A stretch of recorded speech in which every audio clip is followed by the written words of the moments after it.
কার নির্দেশে আরজি করের সেই ঘর ভাঙা হয় সেদিন? সন্দীপ গারদে ঢুকতেই প্রকাশ্যে এলো বড় নাম, তিলোত্তমা ধর্ষণ খুনে মোড় ঘোরানো তথ্য।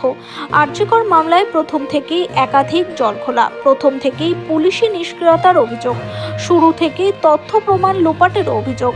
যেদিন মামলার দায়িত্বভার হাতে পায় সিবিআই, ঠিক তার আগেই প্লেস অফ অকারেন্স অর্থাৎ সেমিনার রুম চত্বর সংস্কারের নামে ভাঙা হয় আরজি কর মেডিকেল কলেজের 4 তলার সেমিনার হল, যা এই মামলার সবথেকে বেশি আলোচনার কেন্দ্রবিন্দুতে।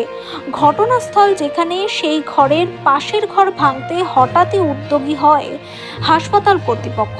হঠাৎ কেন এই উদ্যোগ? কার নির্দেশেই বা এই ভাঙার নির্দেশ? সে প্রশ্ন উঠেছিল। টিভি9 বাংলার হাতে এসেছে বিস্ফোরক নথি। দেখা যাচ্ছে সেমিনার রুম চত্বর ভাঙার নির্দেশ দিয়েছিলেন আরজি করের প্রাক্তন অধ্যক্ষ সন্দীপ ঘোষ। টিভি9 বাংলার হাতে এসেছে পিডব্লিউডিকে লেখা পারমিশন লেটার।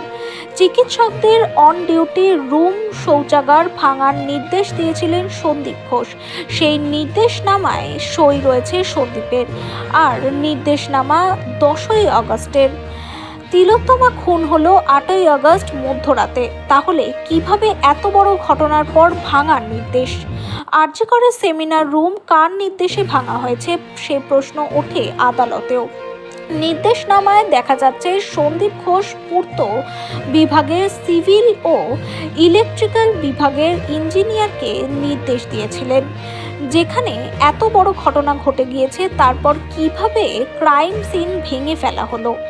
নির্দেশনামায় উল্লেখ করা হয়েছে 10ই আগস্ট প্ল্যাটিনাম জুবিলি বিল্ডিংয়ে যে বৈঠক হয়েছিল, সেখানে স্বাস্থ্য সচিব নারায়ণ স্বরূপ নিগম, স্বাস্থ্য শিক্ষা অধিকর্তা কৌস্তব নায়কের উপস্থিতিতে সিদ্ধান্ত হয়েছিল।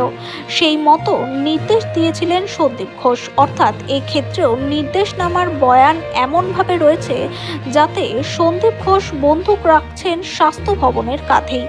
সুপ্রিম কোর্টে ইতিমধ্যে সিবিআই উল্লেখ করেছে প্লেস অফ অকারেন্স থেকে তথ্য প্রমাণ লোপাট হয়েছে। সেক্ষেত্রে প্লেস অফ অকারেন্স ভাঙার নির্দেশও সম্পর্কিত। আদালতে ইতিমধ্যেই বিষয়টি উল্লেখ করেছে সিবিআই।